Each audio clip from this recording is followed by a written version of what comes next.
Bonsoir mes amis. Vous savez, un certain nombre de musulmans de France et de Navarre peuvent avoir la tentation de se cacher derrière un joker facile que leur fournissent les forces de gauche. Ce joker, c'est quoi? C'est le joker de l'islamophobie. Ça signifie que pour empêcher les musulmans de rentrer dans un vrai débat, de se poser des questions même qui des fois font mal, des questions des fois difficiles, passionnelles, mais qui sont aujourd'hui rendues nécessaires par l'actualité, eh ben, la gauche, qu'est-ce qu'elle dit aux musulmans? Non, surtout pas. Restez comme vous êtes. Vous êtes parfaits. Continuez sur cette lancée. D'accord? Laissez vos enfants partir devenir des terroristes. Laissez vos filles subir des coups d'hybristophilie, aller s'offrir à des terroristes. Continuez. Laissez vos sociétés pourrir par la corruption, par le terrorisme. Laissez, continuez. Vous êtes très bien comme ça. Voilà ce que dit le joker de l'islamophobie. Il est là pour vous scléroser l'esprit et vous empêcher de poser des questions.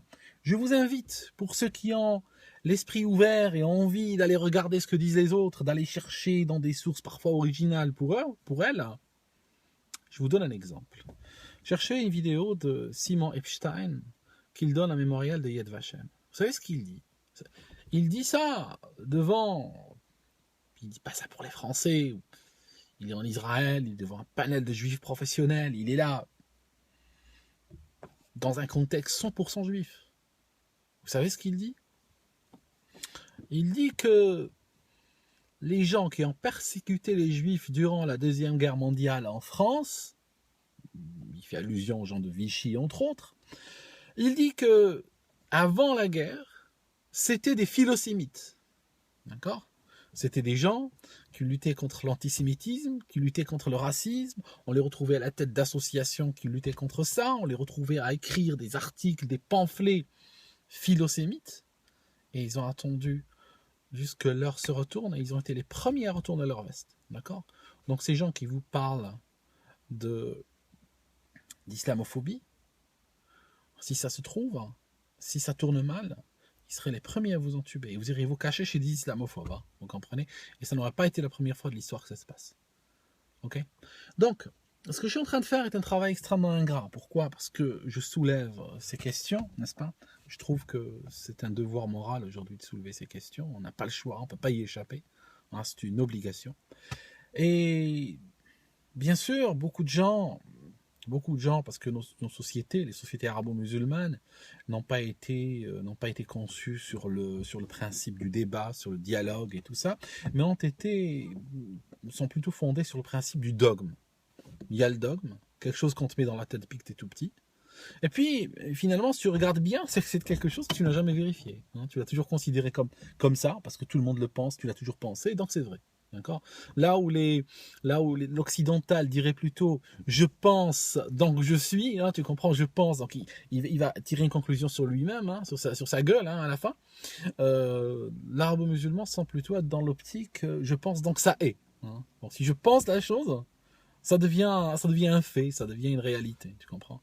Alors qu'en fait, c'est complètement absurde. Hein. Donc moi, je vous invite à travers ce voyage, ce que je fais moi-même d'ailleurs, parce que je fais, on m'a menti comme vous, hein, j'étais enroulé dans la farine comme vous durant une grande partie de ma vie, et donc quand j'ai commencé à vérifier les choses qui ont toujours été évidentes, ben finalement je trouvais qu'elles n'étaient pas si évidentes que ça, hein, d'accord? À la première heure, à le premier mètre que tu fais dans ce parcours-là, déjà tu commences à avoir des surprises. Hein. Donc c'est très, comment dire en anglais, c'est très rewarding. C'est très rewarding dans le sens où tu as très rapidement tu commences à faire tomber les idoles les uns après les autres. Hein. C'est très rapide, hein. D'accord? Donc je vous montre un exemple de message que je reçois, et ce message est très positif. Et il y a des gens qui comprennent, et ça me fait plaisir qu'il y a des gens derrière qui comprennent. Je vous lis le message que je reçois sur le téléphone que je vous avais donné, je vais le mettre dans le descriptif de cette vidéo. Qu'est-ce qu'il dit? Grâce à ta vidéo pédagogique, ça permet de mieux se situer au niveau de sa foi, dans tout ce désordre, et de faire comprendre aux autres. Peace, salam. Après, il a une autre idée. Et il rajoute un autre message. Qu'est-ce qu'il dit? Grâce à ces ignorants qui nous ont pris pour des cons et nous ont bloqués spirituellement parlant avec de la schizophrénie, je découvre ma religion de plus en plus. Merci d'avoir enlevé cette sclérose sur le chemin de la foi. Voilà. Ça, c'est un musulman. Okay, d'accord? Ce gars n'a pas voulu jouer la carte de l'islamophobie. Ce gars a voulu se poser les bonnes questions et il en sort avec une foi renouvelée, avec une foi réévaluée, une foi renforcée. D'accord? Il dort tranquille, il dort en paix. C'est un peu, vous savez, énormément de musulmans, ils vont se reconnaître tout de suite, je vais donner cet exemple. Par exemple, beaucoup de musulmans, depuis tout petit, on leur dit que leur prophète s'est marié avec une gamine de 6 ans. Et beaucoup de musulmans acceptent ça comme ce qu'on appelle en arabe des musallamat, donc des évidences. Tout le monde le dit, tout le monde le sait, puis c'est tout. Quand ils grandissent, ils commencent à comprendre les choses, peut-être même avoir des enfants et tout ça.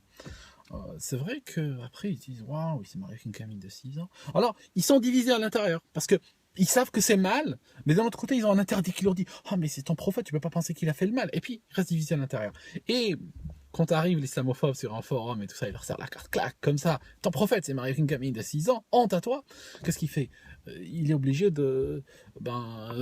juste de répondre des fois par des insultes et tout ça et de se casser. C'est tout. Vous êtes des islamophobes, vous me détestez. Il ne va pas rentrer dans le vif du sujet.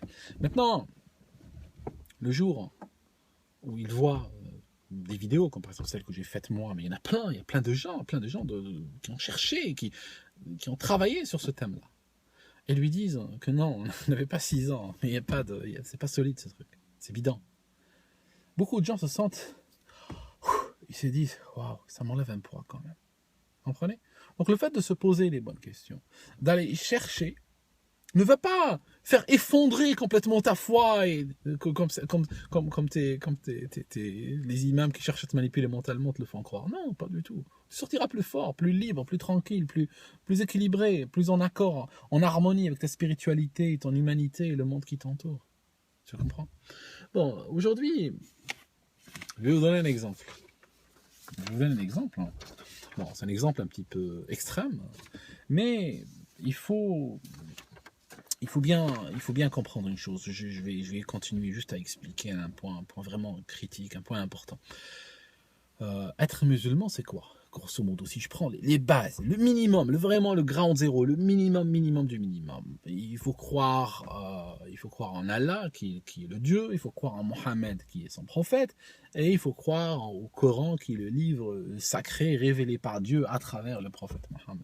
D'accord? Ça, c'est un minimum. Une personne qui croit ça, c'est un musulman. Maintenant, imagine que quelqu'un y croit en ça, mais il te dit, moi par exemple, tu sais, le livre de Bukhari, il dit, moi je n'y crois pas. Et question, est-ce que pour toi c'est un musulman ou pas? Si tu dis que ce n'est pas un musulman, c'est que Bukhari fait partie de ces trois que je viens de citer. Ça signifie ça signifie, tu viens de créer une sous-religion dans laquelle il faut croire en Allah, en son prophète, au Coran et au Bukhari. Donc ça, c'est une autre religion que tu viens de créer, tu comprends? C'est très important ça. Et aussi, tu es en train de dire que durant les 2 siècles après la mort du prophète, tous les musulmans qui n'ont pas eu la chance de connaître Bukhari, c'était des non-musulmans. Hein, tu comprends? Dans le même prophète lui-même, tu comprends ce que je veux dire? Il faut faire gaffe, hein, parce que quand on dit des bêtises, après on peut par de simple déduction logique te détruire tout, hein, du plancher jusqu'au plafond. Il n'y a plus rien qui reste. Hein. D'accord? Alors, c'est pour ça que ce que je cherche à te dire, faut pas avoir peur de toucher ou ne construis pas d'idole, tu comprends? Je viens de te donner les bases. À partir de ces bases-là, s'il y a des choses auxquelles tu ne crois pas, ou s'il y a des choses que quelqu'un n'est pas d'accord avec, ça ne va pas en faire un monstre, tu comprends ce que je veux dire? D'accord? Restons zen, restons calmes. Je te donne un exemple. Je prends Sahih al-Bukhari. Bon, moi, je ne crois pas en Sahih al-Bukhari du tout, hein, d'accord? Il y a des millions de gens qui n'y croient pas, ok? Mais maintenant, il y a des gens qui disent que c'est le tome 2 du Coran. Parce qu'ils disent que c'est le livre le plus vrai après le Coran. Donc, c'est techniquement, on va dire, le tome 2. Même si le tome 2, c'est un peu abusé de ma part, mais on se comprend. Alors, j'aimerais vous parler d'un hadith qui est dedans, d'accord? Pour vous montrer que parfois, tu as une croisée de chemin. Tu as un chemin qui s'ouvre comme ça, d'accord? Tu as un croisement de chemin. Et à ce moment-là, tu as 2 options. Et ces 2 options sont contradictoires, ne sont pas conciliables, et tu dois prendre l'une ou l'autre. Tu ne peux pas choisir les 2. D'accord? La gauche te propose une 3e option, qui est sortir le joker, l'islamophobie et fuir le débat. D'accord? Je vais te donner un exemple. Je vais te donner un hadith. Alors, vous savez, Sahih al-Bukhari, il a plusieurs classements. Il y a le classement ancien, le classement nouveau, etc. Alors, c'est le hadith 2855, d'accord? C'est aussi, pour ceux qui veulent, c'est le volume 4, le livre 32, le chiffre 261, d'accord? Et ce hadith est raconté par Anas ibn Malik, d'accord? Alors, je vais mettre, quand j'ai dit son nom, la lumière s'est éteinte, hein, c'est presque un signe. Je vais allumer la lumière et je reviens immédiatement.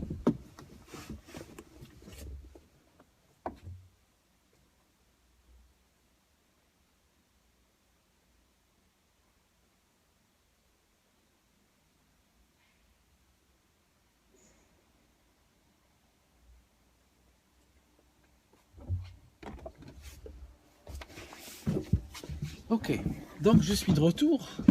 On va continuer dans la joie et la bonne humeur, comme toujours. Hein. Alors, ce Anas ibn Malik est le père, si vous voulez, de Malik.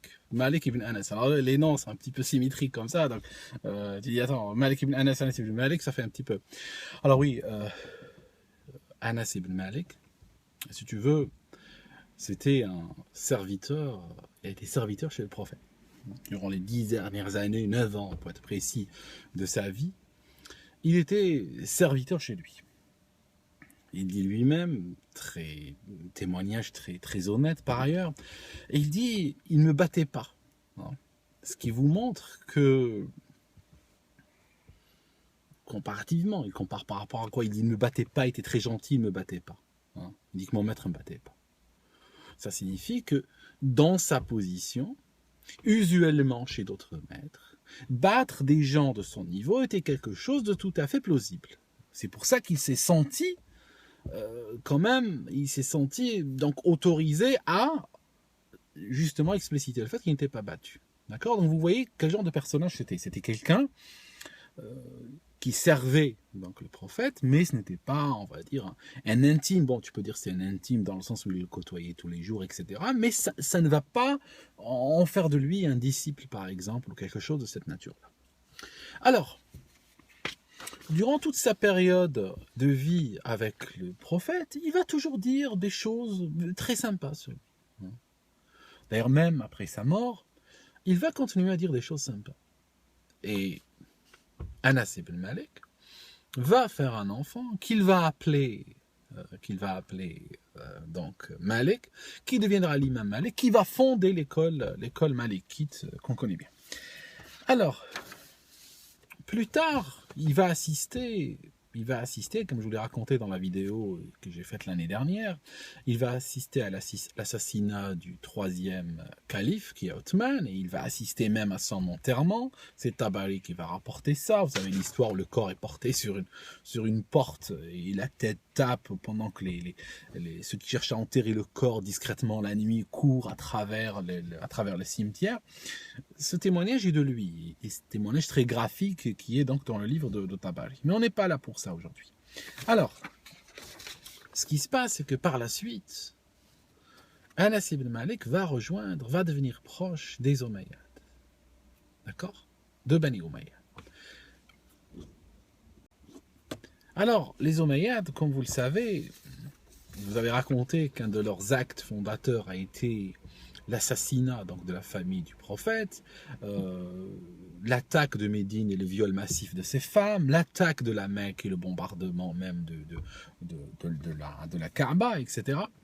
Et donc, malheureusement, on va retrouver Anas ibn Malik, on va le retrouver proche d'eux. Et à ce moment-là, c'est vrai que ces gens, les proches des Omeyyades, avaient besoin de gens le plus proche possible du prophète, ne serait-ce que son escuyer, n'est-ce pas? Pour qu'il leur raconte des choses que eux, ils vont utiliser pour justifier leurs propres actions. Vous comprenez? Il y a énormément de récits où Muawiyah demande à Anas, est-ce que tu as vu le prophète faire ceci ou cela? Et des fois, il lui met carrément les mots à la bouche. Alors, vous savez, en termes d'achetabilité, un escuyer ou un homme de chambre, je parle en termes d'aujourd'hui, c'est ce qu'il y a de plus facile, hein, n'est-ce pas? Vous n'avez qu'à voir combien de célébrités de nos jours ou combien de personnages importants finissent trahis par leur homme de chambre ou leur valet ou autre qui, après avoir passé des années avec eux, écrivent des livres et racontent tout. Hein. Il raconte des fois la chose, il raconte son contraire, il raconte ce que le public veut entendre, ce que leur éditeur veut entendre, juste pour pouvoir faire du cash sur cette proximité qu'ils avaient avec la personne en question. D'accord ? Regardez juste, on est en Angleterre, la princesse Diana, combien de gens qui ont travaillé pour elle, des fois même de la cuisine, peut-être qu'ils la voyaient juste passer en coup de vent de temps en temps, ont écrit des livres en racontant des choses dans le détail, alors que c'était des choses qu'ils n'auraient peut-être pas pu voir du tout de leur position. D'accord ? En tout cas, juste pour vous situer un peu le personnage. Alors, il y a quelqu'un qui s'appelle Imam Sadiq. Alors, Imam Sadiq, c'est qui? Imam Sadiq, c'est un des descendants du prophète Mohammed. Et quand il parlait de Mohammed, c'était son arrière-grand-père. D'accord ? Lui est très important chez les sunnites, encore plus important chez les chiites, qui lui donnent une position encore plus élevée. Il fait partie de leurs 12 imams, si vous voulez. Il est reconnu par les deux. Que dit l'imam Sadiq? L'imam Sadiq dit Anas ibn Malik. Il dit c'était un menteur. Il mentait au sujet de mon grand-père. Wow. Il mentait. Et il dit sans Anas, qui a raconté que mon grand-père torturait les gens, les Omeyyades n'auraient jamais trouvé le prétexte pour torturer les musulmans comme ils l'ont fait. Donc, on arrive à une question de torture ici. J'ai le valet de chambre, si vous voulez, qui dit que le prophète torturait les gens. Et il le dit comment? Il le dit à quelle occasion?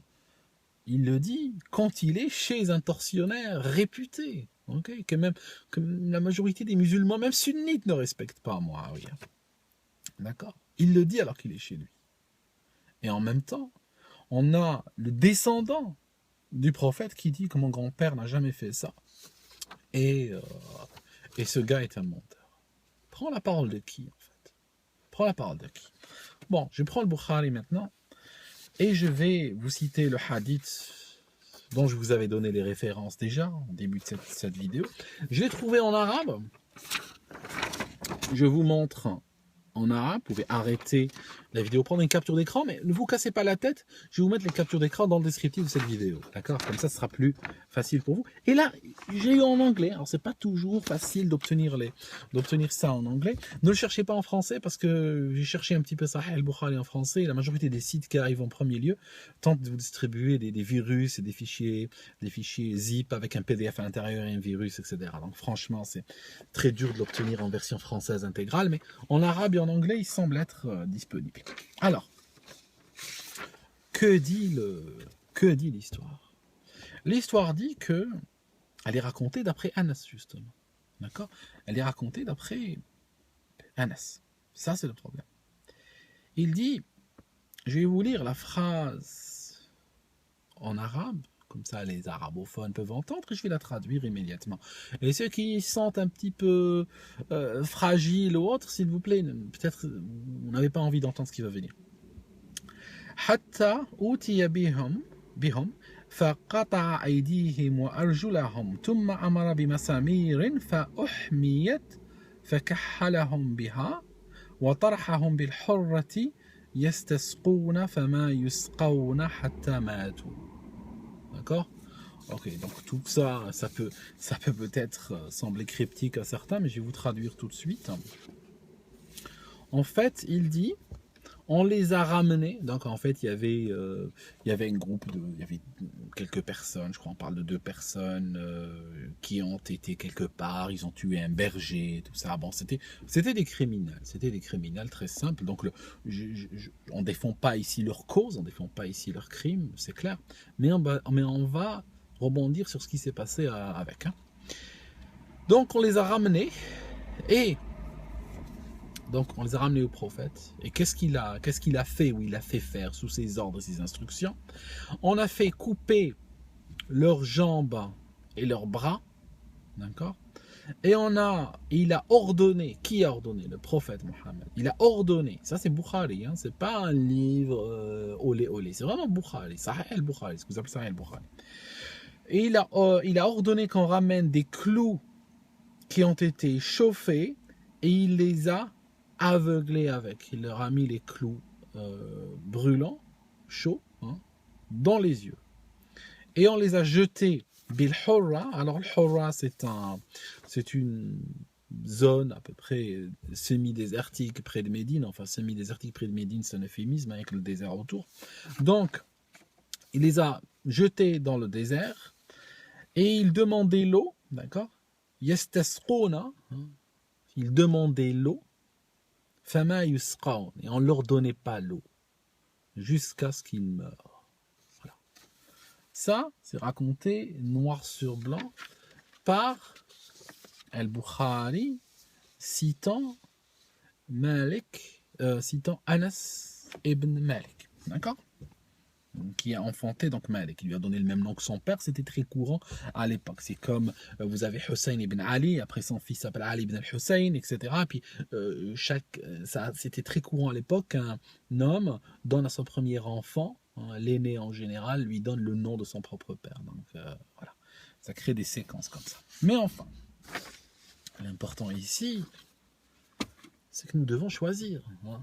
Tu es sur un forum maintenant, dans la vie, en parlant à tes enfants, je ne sais pas, tu fais face au monde, à des islamophobes, ou même pas des non-islamophobes, tu fais face à des gens de très bonne foi qui t'aiment, qui disent, écoute, ta religion, je voudrais te poser une question, hein, ou tes enfants, d'accord? Tu vas leur dire quoi? Tu vas choisir la voie de qui? Est-ce que tu vas choisir la voie de l'imam Ja'far al-Sadiq qui a dit que Anas ibn Malik est un menteur? Et à ce moment-là, ben, tu es tout à fait légitime. Tu as pris une source qui est béton, qui est très solide, qui est de la famille même de ton prophète, qui est en train de défendre l'honneur de ton prophète et dire que ce n'est pas un monstre, que ce n'est pas un tortionnaire, d'accord, comme il se dit sur lui très couramment aujourd'hui un peu partout. Et tu as une source de quelqu'un qui était sans escuyer et qui des années plus tard, plus de 30 ans plus tard, raconte chez le pire ennemi de Mohammed, raconte que Mohammed torturait des gens, hein, pour lui donner la justification de torturer lui aussi. Tu comprends? C'est ça signifie qu'à un moment donné, c'est ce que je te disais tout à l'heure, à un moment donné, tu as une sorte de croisement de chemin, hein, d'accord? Les chemins se croisent et tu arrives à des choix qui n'ont pas de compatibilité entre eux. C'est des choix complètement... C'est l'un exclut l'autre. Quelle voie je vais suivre? D'accord? Donc, il faut faire très attention, parce que le fait de mettre sur des piédestals, tu prends des bouquins, par exemple, comme Bukhari. Bukhari, c'était un historien de l'époque, il a travaillé avec les moyens de l'époque. Bukhari, moi, je vais te dire un truc. Honnêtement, moi, j'ai pas une opinion positive sur Bukhari, mais j'ai pas une opinion extrêmement négative sur lui non plus. Bukhari, il est arrivé dans un contexte, il est arrivé 2 siècles après l'islam, il s'est dit, il y a tellement d'histoires et de légendes au sujet de l'islam, au sujet de son prophète, il en a trouvé 700 000, estimé à peu près. Ça signifie que ça se racontait dans les cafés, dans les souks, dans les mosquées, dans les cercles, dans les familles, partout. D'accord, il y avait 700 000 à son estimation. Qu'est-ce qu'il a fait? Il a décidé de faire de l'ordre dans tout ça. Il s'est dit, je vais essayer de nettoyer un petit peu et je vais essayer de garder ce qui me semble cohérent, ce qui me semble, je ne sais pas, par les voies de transmission. Il a créé des règles et tout ça. D'ailleurs, Muslim ibn Hajjaj, qui a écrit Sahih Muslim, faisait à la même époque à peu près le même travail. Et donc, ils ont écrit, chacun ayant écrit un livre, on a Sahih Muslim, Sahih al-Bukhari, en mettant dedans ce qui leur a semblé avoir été transmis par des voix solides. Ils n'ont pas, ni l'un ni l'autre, n'ont cherché à juger sur le bien fondé du discours lui-même, parce qu'ils n'étaient pas présents à l'époque, ils sont 2 siècles après les faits. Donc eux-mêmes disent qu'ils n'ont pas cherché à étudier la véracité. Quand ils disaient sahih, par exemple, ça ne veut pas dire que le contenu était sahih, ça signifie que la chaîne de transmission lui semblait de confiance. Le niveau de confiance des hadiths qu'ont rapporté Bukhari et Muslim ne sont pas basés sur une étude intrinsèque de l'histoire qu'ils racontent, sont basés uniquement sur la chaîne, la solidité qu'ils perçoivent de la chaîne de transmission, c'est tout. D'accord? Ça, c'est très important à comprendre. Parce qu'ils n'étaient pas présents sur place. Donc, ils ne pouvaient pas réellement juger de la solidité de l'histoire elle-même. OK? Donc, voilà, ça c'est un exemple flagrant. Il y a d'autres exemples aussi flagrants que cela, des exemples énormes, des exemples où vous devez choisir littéralement, entre la dignité de votre prophète, défendre votre prophète, défendre son innocence, défendre sa justice, défendre sa dignité, et ou bien défendre des personnes qui vont l'insulter, qui vont le rabaisser, qui vont lui associer des crimes horribles pour justifier les leurs, qui vont lui associer de la corruption, qui vont lui associer des saloperies sans nom. Et très souvent, ce qu'on trouve, malheureusement, c'est que vous vous mettez du côté de ces personnes. Vous n'avez aucun problème à salir votre prophète juste pour défendre l'honneur d'idoles dont vous ne savez rien du tout, le plus souvent. D'accord? C'est comme lorsque j'ai fait cette vidéo sur comment il s'appelle, sur Khalid ibn al-Walid, j'ai été attaqué d'une manière, mais avec une agressivité par certaines personnes, alors que votre prophète lui-même, c'était innocenté, c'était séparé de Khalid ibn al-Walid. Votre propre prophète ne voulait pas entendre parler de lui, dans vos livres même. Je veux dire, pourquoi vous cherchez à lui associer un type que lui-même rejetait de son vivant? Le gars, d'ailleurs, il brûlait des gens. Le gars, dans plein de livres que je vous ai montrés, il disait... alors, le livre que je vous ai montré, c'est de Mohammed ibn Abdel Wahhab. Ah, c'est le créateur du wahhabisme. Le créateur du wahhabisme qui cite Ibn Taymiyyah, qui cite Tabari et plein d'autres. Je veux dire, le mec, il faisait... Sa spécialité, c'était couper les têtes des gens, musulmans et pas musulmans. Voilà, ça a coupé encore. J'arrive.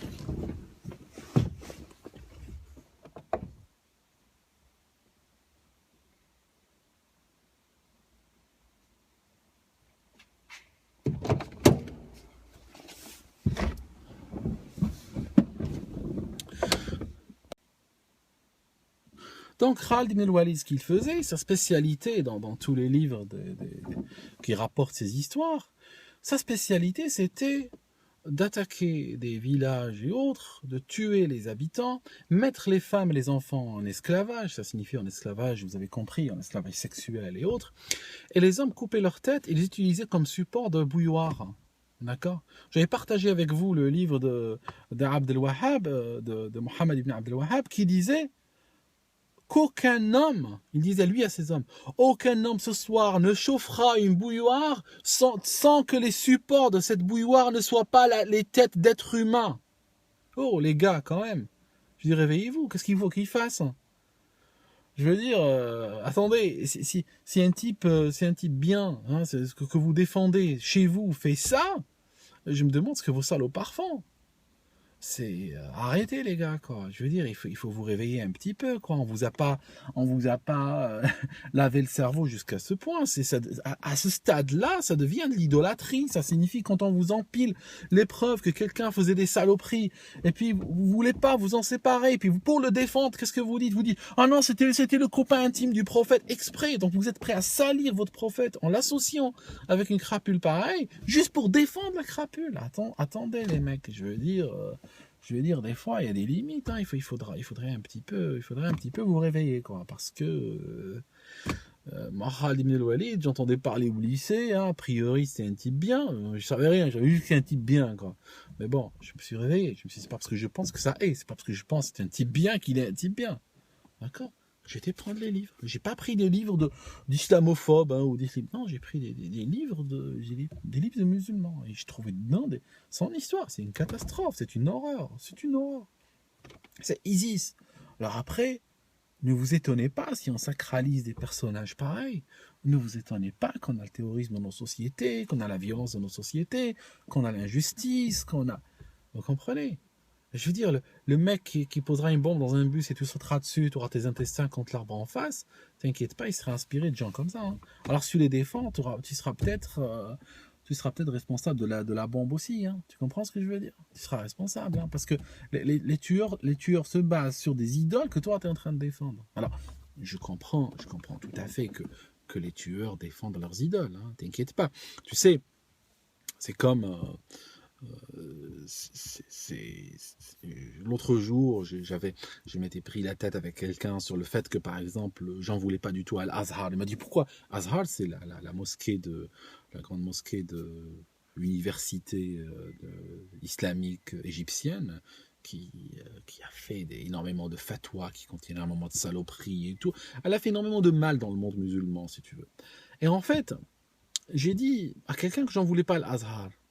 Elle me dit, mais comment t'en veux pas à l'Azhar? Je dis, oui, mais je sais, j'en veux pas à la CIA, par exemple. Et puis, la personne était de plus en plus choquée. Mais je veux dire un truc. Je t'explique. Je donne un cas un peu gros comme ça pour qu'on se comprenne. Si tu prends un tueur en série, par exemple. Un tueur en série, il tue des gens.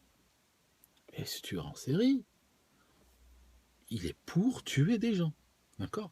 Lui, tu comprends pourquoi il veut tuer des gens. Il trouve son plaisir à tuer des gens. D'accord? Il faut le condamner, il faut le punir, etc. Ok. Mais ce que tu ne comprends pas, c'est si ce tueur en série, il faut que tu l'arrêtes. Tu as des victimes partout, des victimes potentielles, ou des victimes qui ont échappé de près à ses griffes, qui viennent s'enchaîner au tribunal pour le défendre et dire non, libérez-le. Tu comprends? D'accord? C'est ça ce que je veux dire par je comprends l'Azhar ou je comprends telle ou telle officine. D'accord? Donc, je comprends les gens qui ont envie de sang humain et qui défendent les idoles de sang, les idoles de mort. Je les comprends. Je les comprends. C'est le fondement de leur voix, ces gens-là. D'accord? Donc, ils les défendent. C'est normal. Ce que je ne comprends pas, c'est le musulman lambda qui, lui, se fait... Quand tu regardes dans les pays musulmans, saute régulièrement sur des bombes, se fait égorger dans des villages, se fait massacrer, tout ça. Celui-là, il défend aussi. Je veux dire, attends, c'est quoi ton intérêt, toi? Je veux dire, attends, mec, c'est quand même... tu vas pas le dindon de la farce, comme l'ont été tes parents, tes arrière-grands-parents, etc. Je veux dire, c'est bon, on nous a menti pendant des générations, bon, maintenant on se réveille, quoi. C'est fini, de toute façon. C'est fini, tout ça. Parce que aujourd'hui, avec l'Internet, avec la disponibilité de l'information et tout, on ne dépend plus de ces imams de morts qui nous ont coincés, comme dit le gars, hein. C'est clair, hein. Comme dit ce monsieur qui m'a écrit, hein, d'accord. Ils nous ont pris pour des cons, ils nous ont bloqués spirituellement, d'accord. Voilà, il résume très bien le monsieur, tu vois. Voilà, donc c'était juste une vidéo pour partager avec vous des éléments pas très compliqués à comprendre, hein. Je suis dans le b.a.-ba, tu comprends? Je suis dans le b.a.-ba. D'accord.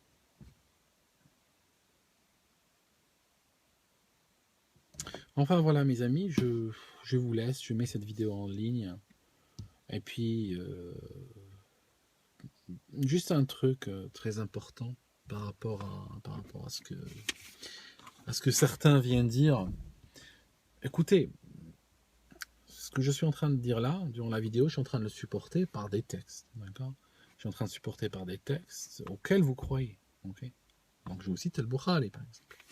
Donc, à ce moment-là, il ne va pas falloir me dire il y a un contexte que tu ne comprends pas. Il n'y a pas de contexte du tout, d'accord? Dutroux, il a violé 2 gamines et il les a tuées. Il n'y a aucun contexte au monde qui puisse rendre ce crime-là quelque chose de bien, quelque chose de sympa. Alors, si je viens critiquer Dutroux, les Belges ne viendront pas le défendre, ne viendront pas me dire écoute, t'as pas compris le contexte, hein, d'accord? Donc, vous aussi, soyez à la hauteur, soyez aussi royaliste que le roi, quoi. Montez au reste du niveau de l'humanité, hein, et arrêtez de défendre les criminels. Ça, c'est le premier point. Deuxièmement, je suis en train de me baser sur des faits qui sont narrés par des livres qui sont extrêmement respectés, pour ne pas dire vénérés. On ne vient pas me servir ton opinion, tu comprends? Ce que tu penses, toi, ça n'a pas d'importance. Bon, à la rigueur, si tu me dis, moi, je ne crois pas en ces livres. Moi, par exemple, je suis coranique. Il y a des gens qui disent, moi, je suis coranique, je ne crois pas en ces livres. Ok. À ce moment-là, bien sûr, je ne vais pas te forcer, je ne vais pas te soumettre des arguments venant de livres que toi-même tu ne respectes pas ou auxquels tu ne crois pas. C'est tout à fait légitime comme approche. Ça, il n'y a pas de problème. Maintenant, tu ne peux pas venir me dire, écoute, moi je respecte ces livres, moi j'adule ces livres, mais en même temps, je ne pense pas que, Non, c'est pas possible. Je veux dire, il faut choisir. D'accord? Il faut être logique. Des fois, je fais des vidéos pendant des heures. Je montre mes sources, je montre des textes, je montre des copies, je montre des trucs. Ça prend des heures à faire ça. J'aurais pu faire la même vidéo sans montrer les sources. Ça m'aurait pris 20 heures de moi à préparer. Et qu'est-ce qui se passe? C'est quelqu'un qui me dit non, moi je pense pas ça. Écoute, je vais dire c'est pas ce que tu penses, mec. Je suis en train de parler de faits qui sont sourcés et tout ça, par des sources que toi-même tu reconnais. Tu vas pas me dire que tu ne penses pas. Je veux dire, c'est pour ça que des fois je suis très frustré parce que on peut pas débattre dans cet environnement, d'accord? Voilà, et je vais vous dire un truc, je vais continuer. Vous savez, YouTube c'est gratuit, hein. Je suis là de toute façon, hein. Le problème avec tout ça, le problème c'est toutes ces idoles de mort, c'est qu'elles ont développé dans la société arabo-musulmane une sensibilité extrêmement négative. Je vous donne un exemple. Si on observait avec un télescope géant ce qui se passe sur d'autres planètes, et imaginons qu'on trouverait de la vie, et imaginons qu'on verrait des Martiens, encore qui pullulent sur Mars, qui prennent une navette spatiale et qui atterrissent sur Jupiter. Et après, on les voit descendre de leur navette, et on les voit, il y a des endroits où il y a des petits Jupitériens, d'accord? Il y a les grands Jupitériens, et puis il y a des endroits où il y a plein de petits Jupitériens. Et on voit les Martiens aller attaquer, ils semblent les détruire ou tuer les petits Jupitériens. Puis après, monter dans leur navette et revenir. Vous savez quoi? Dans la nation musulmane, je vous garantis qu'énormément de gens seraient pro les Martiens, d'accord?